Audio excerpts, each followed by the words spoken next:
Hello বন্ধুরা, আশা করি তোমরা সকলে ভালো আছো। কিন্তু আমি বেশি একটা ভালো নেই। কারণ শ্রিনিচার কিন্তু হালকা, হালকা জ্বর হয়েছে। শ্রিনিচার হয়েছিল, শ্রিনিকার কিন্তু অল্প, অল্প হচ্ছিল, আবার ওষুধ দিলে পরে কমে যাচ্ছিল। ওদের কিন্তু কোনো কিছুই একসাথে হয় না। এইবারই দেখলাম ফার্স্ট টাইম ওদের জ্বরটা একটুখানি আসলো গেল, মানে একই সাথে প্রায়। তো যাই হোক, একজন ঘুমাচ্ছিল আর একজনাকে কোলে করে নিয়ে আমার কাজটা শেষ করতে হলো। তো বিকেলবেলায় এই দেখো, এখন কিন্তু ওষুধ খাইয়ে দিয়েছি, তাই জন্য একটুখানি সুস্থ। চোখ দেখলেই বুঝতে পারবে যে ওদের চোখে, মানে বাচ্চাদের দেখবে কোনো কিছু হলে চোখটা কিন্তু খুব মানে কথা বলে আর কি।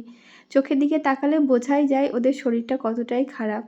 তো এই দেখো, শ্রীনিজা উঠে পড়েছে ওদের দিদিভাইয়ের কাছে, এইদিকে শ্রীনিকা কিন্তু ঘরে দৌড় মেরেছে। এই যে বললাম যে কয়েকদিন ধরে বলছি যে এই গাছের পাতা নড়া দেখলে ও কিন্তু ঘরের থেকে বেরোচ্ছেই না। ও বাইরে এসে যখনই দেখেছে গাছের পাতা নড়ছে, তখনই কিন্তু ও আবার ঘরে দৌড়ে ঢুকে গেছে। ওই দেখো আকাশের দিকে তাকাচ্ছে। তো আমি অনেক কিছু মানে বুঝিয়ে বাঝিয়ে ভুলিয়ে ভালিয়ে বাইরে এনেছি, কারণ এইভাবে চললে তো আর মানে চলতে পারে না, না ফিউচারে ওর অসুবিধা হবে। তো তার মধ্যে দিয়েও একটু খেলাধুলা করছে, দৌড়াদৌড়ি করছে এই ছোট্ট বুনু। ওদের ছোট্ট বুনুটার নাম কিন্তু শ্রেয়া, ওর সাথে লাগাচ্ছিল রেস। তো ওদের বুনু কিন্তু সবে সবে হাঁটা শিখেছে, ওদের সাথে কি আর দৌড়ে পারে বলো? যখন পারবে তখন হয়তো ওদের থেকেও ভালো পারবে, জিতে যাবে। আর ওর পায়ে জুতো নেই বলে ঘর থেকে একটা জুতো এনে দিয়েছে, কিন্তু সাইজে তো বেশ বড় জুতোটা। কিন্তু তবুও দিদিদের আবদার, বুনুদের জুতোটা পরাবেই বুনুকে। তো ও একা পরাতে পারছে না, শেষমেশ কিন্তু হেল্প করেছে ওদের দিদিভাই, মানে অন্বেষা এসে একটুখানি পরিয়ে দিয়েছে। যেহেতু ওর পায়ের থেকে বেশ খানিকটাই বড়, ও ছোট এতটাই যে ও জুতো পরা লাগে না, সবসময় কোলে কোলেই থাকে। কিন্তু এখন কোলে থাকতে চাইছে না, এখন চাইছে হাঁটতে। এই দেখো, একটা জুতো তো খুলেই গেল, দুপুস করে পড়েও গেল, তেমন কিন্তু ব্যথা লাগেনি একদমই। আর এখানে দেখো, এই বলছি যে কখনো কখনো মানে গন্ডগোল শুরু হয়ে যায়, কখনো কখনো আবার ভালোবাসাও শুরু হয়ে যায়। তো প্রতিদিন কিন্তু এটা আমাদের দেখতে দেখতে অভ্যাস হয়ে গেছে। আর তোমরাও দেখে নাও, এইরকম ঝগড়া ঝামেলা করে, আবার দেখো দুজনে একসাথে পড়াশুনো করতে বসেছে। এই সেটটা আগের দিন শপিং মল থেকে ওরাই পছন্দ করে কিনেছে।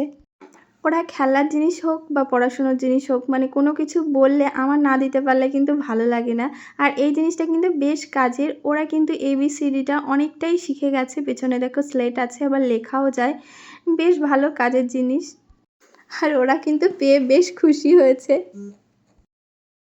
ওই বললাম যে যখন তখন ঝামেলা বাঁধিয়ে দেয়, এই দেখো আবার ঝামেলা শুরু করে দিয়েছে।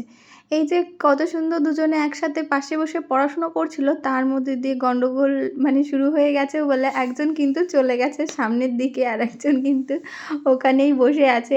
এই ঝামেলার মূল কারণ হচ্ছে একসাথে ওই পড়াশুনো করতে করতে ওই ABCDগুলো মিলিয়ে মিশিয়ে গেছে। তো কেন গেল সেইটা নিয়ে ওদের ঝামেলা। আর এই নিয়ে আমি ওদেরকে অনেকবার গুছিয়ে দিয়েছি, সত্যি কথা বলতে এখন আর পারছি না, বললাম যে তোরাই গোছা, আর তোরা ঝামেলা কর, আমি তোদের মধ্যে নেই, আমি যে চলে গেলাম। তো যাই হোক, আমাদের তো ভালোবাসা ঝামেলা চলতেই থাকবে। আজকের ভিডিওটা এইটুখানি, কি দেখা হবে নতুন আরেকটা ভিডিওতে। Good bye.